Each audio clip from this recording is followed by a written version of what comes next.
Құрметті әріптестер, бүгінгі дәрістің тақырыбы білім сапасын басқару. Дәрістің мақсаты білім сапасы, оны дамытудың негізгі механизмін, қалыптастыру факторлары мен қамтамасыз ету жолдарын ашу. Қазіргі уақытта қоғамда туындап тұрған талаптарға байланысты жас ұрпаққа берілетін білімнің мәніне жаңа сипат беріліп, жаңа ұстанымдар ұйымдастырылуда. Осы бізге қойылып отқан бүгінгі күнгі жаңа талап не? Бұл білім беруді модернизациялау. Білім беруді модернизациялау кешенді тәрбие арқылы іс жүзіне асырылады. Қазіргі білім беріп жатқан мектепте 3 тілде оқыту, 12 жылдық білім беруге көшу, ақпараттық коммуникативтік технология, мектепте білім сапасын жоғары деңгейге көтеру, сапалы білім. Ең соңында білімді халық аралық стандартқа сәйкестендіру талабы қойылып тұр. Білім деген не? Білім сапасы дегеніміз не? Сапа менеджмент жүйесі дегеніміз не?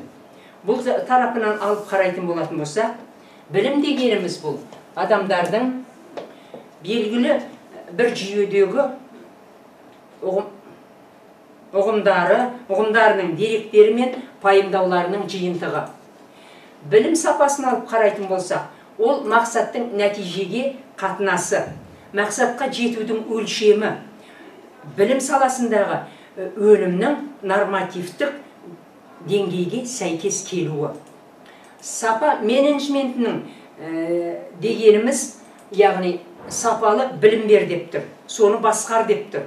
Бұл жалпы басқаруға қажетті ұйымдастырушылық құрылым, әдістеме, үрдіс пен ресурстардың жиынтығы.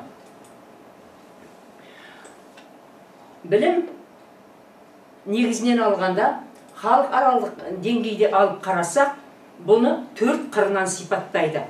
Білім бұл құндылық, білім бұл жүйе, білім бұл үрдіс, білім бұл нәтиже. Жер бетінде адамзаттың дамуының тарихтың әрбір кезеңінде білім осы 4 қырынан сипатталған. Бүгінгі күні де 21 ғасыр, ақпараттар ғасыры дейміз, адам ғасыры деген сипаттамаға жүгінетін болатын болса, білім адам мен ақпарат капиталының қалыптастыру факторы болып табылады. Сондықтан ендеше бүгінгі күні білімге өте үлкен мән беріліп тұр. Білімге үлкен мән берілсе, сол беріліп жатқан білімнің сапасы қандай болмақ? Егер де біз жер бетіндегі мемлекеттердің арасында өз орнымызды ойып аламыз дейтін болатын болсақ, барлық параметрлерден жоғары деңгейде тұрамыз дейтін болатын болсақ, онда білім сапасын міндетті түрде арттыруымыз керек. Дүние жүзіндегі халықаралық деңгейде білім сапасын арттырудың 2 жолы бар. Ол жүйеге кіруді реттеу, жүйеден шығуды реттеу. Жүйеге кіруді реттеуді қарастыратын болсақ, онда алдыменен бірінші оқу мазмұнын оқушыларға беру, яғни белгілі бір нормамен.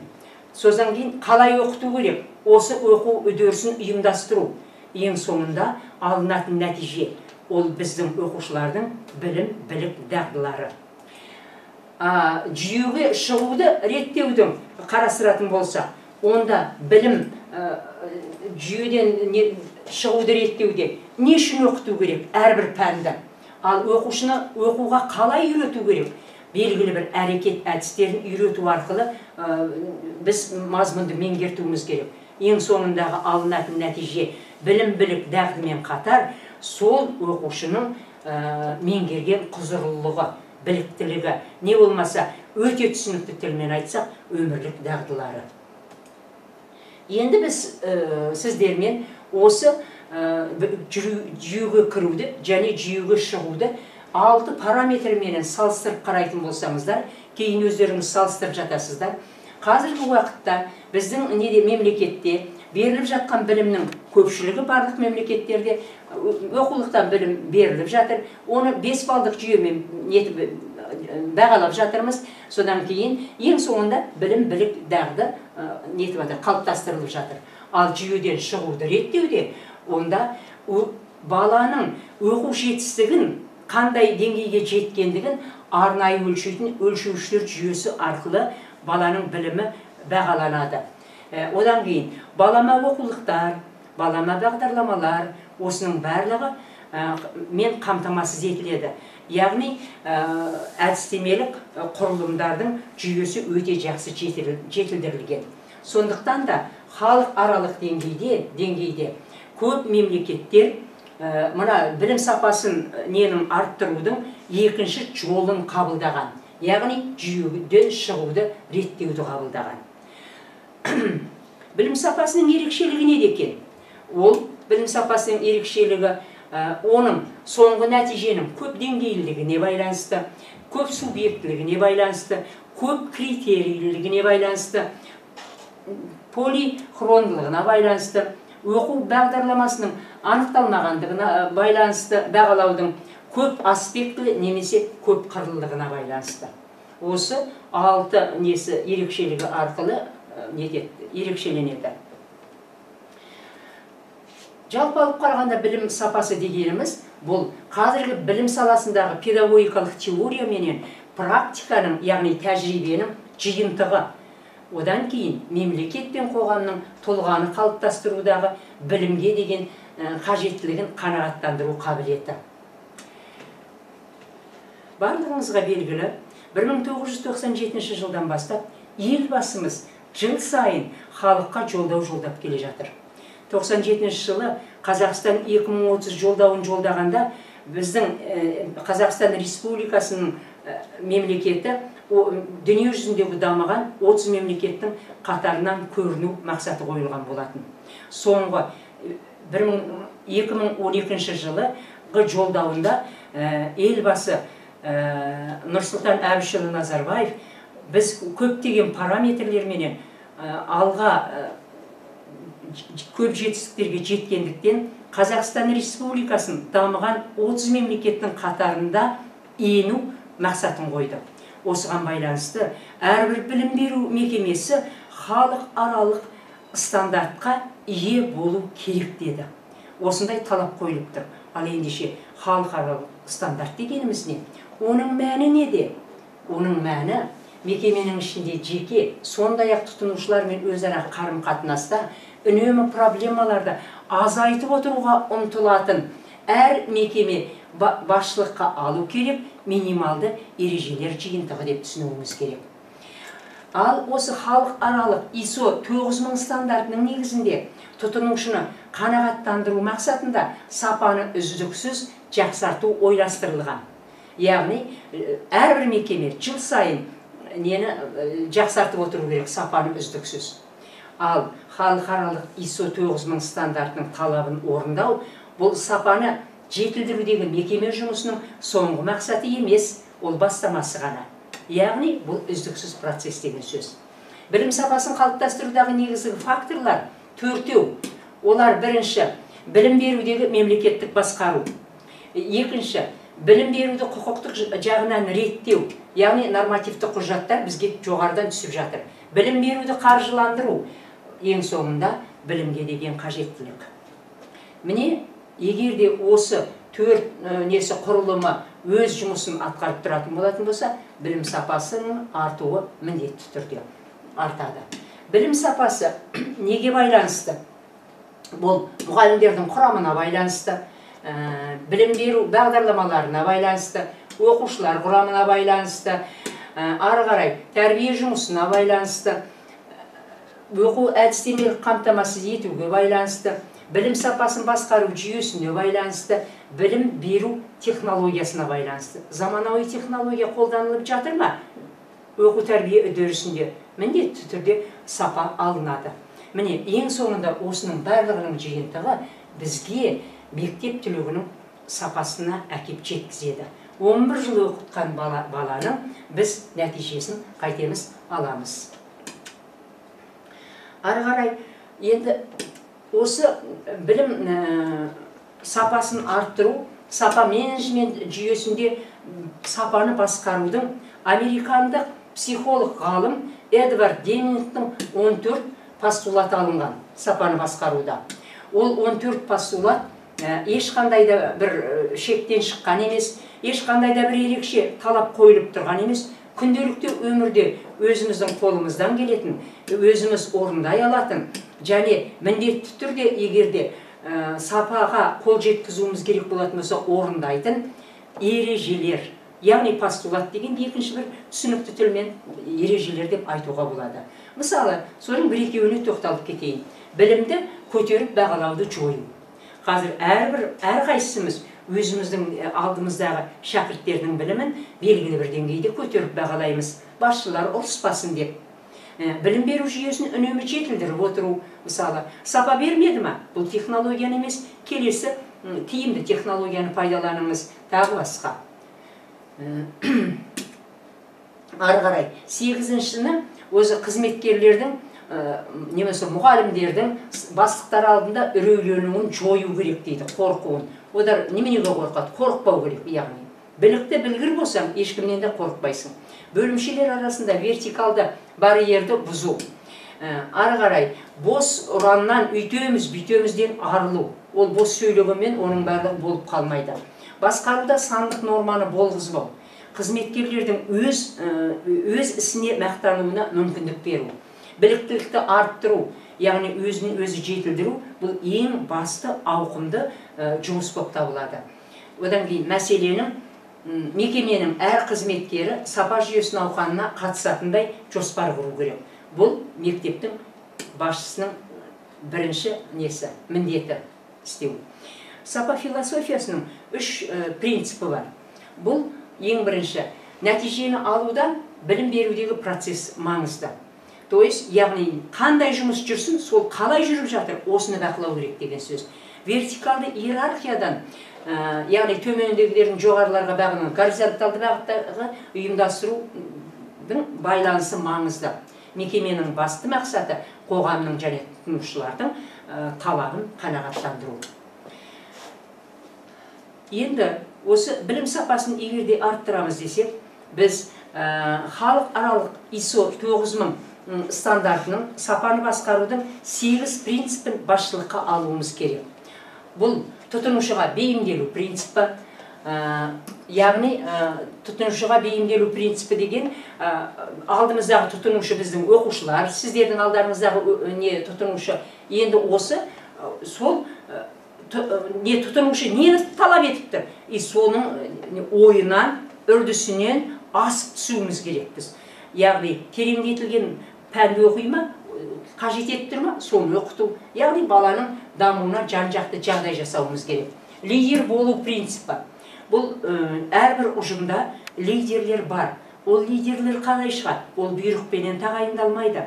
Қандай да болмасын, бір тапсырманы берген уақытта әрбір адам өз жүрегіменен, бар ризашылығыменен, бұл маған берілген жұмыс қой, жауапкершілікпен атқарайын деген ниетпен орындайды. Сонда ол адам сол ұжымда лидер болады. 3-ші қызметкерлерді тарту принципі. Ол түсінікті. Мектепте қолайлы жағдай туатын болатын болса, мектепке жақсы мұғалім да келеді, жақсы оқушы да келеді. Процестік тәсіл принципі.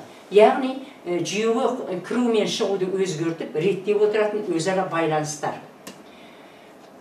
Келесі жүйелі тәсіл принципі. Ол барлықтарыңызға белгілі, қандай да болмасын істі атқарған уақытта оны жүйелі ретімен орындайтын болса, барлық аспектілерін міндетті түрде соңында нақты нәтижені ала аламыз. Үздіксіз жақсару принципі. Бұнда әрбір қызметкердің осы мекемедегі біліктілігін, білімін үздіксіз жетілдіріп отыру керек. Жапондықтардың 5S ережесі бар олардың неткен. Жұмысты орындау тәртібі бар. Онда негізінде бұлай дейді. Күнде сен жұмыс орныңды ретте деп сөйлейді. Әрбір неңнің құралыңның, әрбір сенің папкаларыңның тұрғандығын барлығын саралап қара дейді. Сен кез келген уақытта, бір секундтың ішінде кез келген ақпаратыңды, кез келген құралыңды таба аласың дейді. Олардың ойларынша. Фактілердің негізінде шешім шығару тәсіл принципі. Оны қарастырып жатудың қажеті жоқ. Қандай да болмасын шешім шығару үшін бір уақытта қаншама фактілерді жинау деген сөз. Ең соңындағы бұл тапсырыс берушілер мен өзара тиімді қатынас принципі. Бұл бірақ сөйлеммен айтуға болады. Бірге істесек, бірге ұтамыз. Яғни, білім беру мекемесінде үштік бір болса, сапа алынады. Мектеп, оқушы, ата-ана. Енді осы дәрістің соңында мен сіздерге білім сапасын басқару бойынша оқу контенттерін ұсынбақшымын. Бірінші, сапаны жаппай басқару, қазіргі менеджмент негізі. Онда мен сіздерге Жайтапованың Алтынай Әлібек қызының сапаны жаппай басқару қазіргі менеджмент негізін бермекшімін. Бұл өте көп, бірнеше слайдтардан тұрады. Бұл материалды сіздер қараған уақытта дүние жүзіндегі алдыңғы қатарлы сапаны беріп тұрған Жапония мемлекетінің білім беру саласын басқарудың теориясын, оның кезеңдерін, басқару эволюциясын, тағы басқаларымен сіз таныса аласыздар. Ары қарай келесі ол контент мектепте әдістеме жұмысын ұйымдастыру. Онда мен сіздерге 100 беттік материал топтастырылған бұл жерде. Бұл мектептегі әрбір мұғалімге, әдістемелік бірлестіктің жетекшілеріне, оқу ісінің меңгерушілеріне, тіпті мектептің директорына арналған педагогикалық кеңесті жаңа технология арқылы сапаны қалай арттыруға болатындығына нетілген, жасалынған бір педагогикалық кеңестің дайын әзірлемесі берілген жинақ ұсынып отырмын. Бұнда сіздер, мысалы, топпен жұмыс істеудің, сараптау қызметінің барлық ережелерін сіздер осы топтамадан тауып, өздеріңіздің жұмыстарыңызда қолдана аласыздар. Келесі контент ол оқу әдістемелік жұмысты ұйымдастырудың нормативті құжаттары. Бұл нормативті құжатта негізінде 583-ші бұйрықта тұр, одан кейін 1080-ші стандартта тұр, тағы басқа. Жоғарыдан білім және ғылым министрлігінен түсірілген бұйрықтар, Қазақстан Республикасы үкіметінің білім беру саласына байланысты қаулысы және елбасы Назарбаевтың несімен жарлығымен бекітілген нормативті құжаттар топтастырылған. Келесі соңғы контент оқу үдерісінде қолданылатын инновациялық технологиялар бойынша әзірлемелер. Егер де Қазақстанның 7,5 мыңнан астам мектебі жоғары сапаға қол жеткіземін дейтін болатын болса, Блумның 6 таксономиясы бойынша Беспальканың барлық еңбектерінің негізін ала отырып, өзіміздің қазақстандық Жауынбай Амантұрлыұлы Караевтың оқытудың 3 өлшемді технологиясы бойынша сабақ өткізілетін болатын болса, ондай жағдайда міндетті түрде әрбір оқушы өте жоғары деңгейде сапа көрсете алады. Өйткені себебі бұл технология әрбір оқушының қажеттілігін өтеп, қабілетін дамытатын технология болып отыр. Осы технологиямен мен өзім биология сабағында жұмыс істеп, осыған байланысты 6-шы, 7-шы және 8-ші сыныптарға арнап жұмыс дәптерлері жасалынды. Осыған байланысты сол жұмыс дәптерлеріндегі бір сабақ жоспарын мен сіздердің назарларыңызға ұсынып отырмын. Бұл нені қараған уақытта сіз пән мұғалімдері Блумның 6 таксономиясы бойынша баланың білімін қалай бағалау керек екендігінің жүйесін түсінесіздер. Баланың білімін бағалаудың критериясы берілген. Одан кейін 1080-ші стандарттың талабы толық орындалып тұрғандығына көздеріңіз жетеді. Сөзімнің соңында мен сіздерге мынау 4 түрлі контентті ұсына отырып, не демекшімін? Қазіргі өзгермелі өмірдің әрбір күнінде жаңалық ашылып жатыр. Ақпараттар ағыны өте көп болып тұрған жағдайда, сағат сайын, минут сайын даму үрдісі жүріп жатқан жағдайда, барлық жаңалықты меңгер, барлық жаңалықты ал, түсін. Сонда сенің әрбір күнгі қызметіңде нәтиже болады, сапа болады. Алар асуға жетесің, жетістігің мол болады демекпін. Назарларыңызға рахмет.